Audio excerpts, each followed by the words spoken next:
Yeah, it's Letitia with Minds Under Construction. And this week we've been talking about culturally responsive teaching.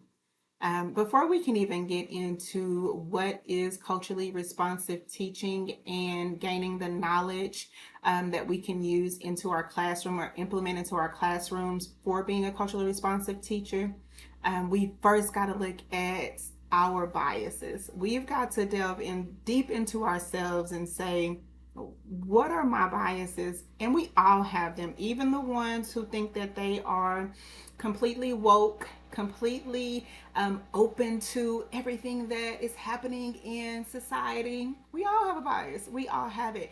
And it's not bad that you have your bias because it's just your way, the way you've lived. But what we do have to do is we have to check those biases.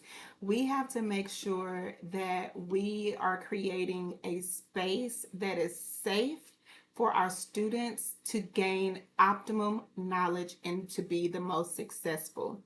And if that means us digging into uncomfortable situations for ourselves so that we can learn what our biases are, that's what we've got to do.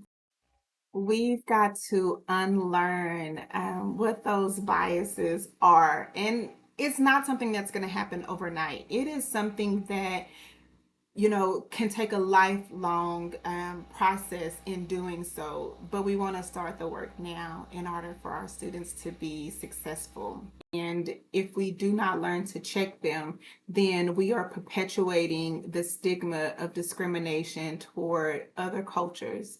You can be black, white, blue, green, orange. You have a bias, and you are not a bad person because you have a bias. Because we all have it. It's a normal reaction to where we are in life and how we grew up and what's been instilled in us. But when we want to think about our students' success, we want to make sure that we're doing everything that we possibly can to check them and to recognize them so that we can give every student in our classroom the possibility of success, to give them what they need in order to be successful, because every student is going to be different. So the more that we learn about our biases and we begin to check them and we begin to recognize them, then that's when we can start the work of being culturally responsive teachers.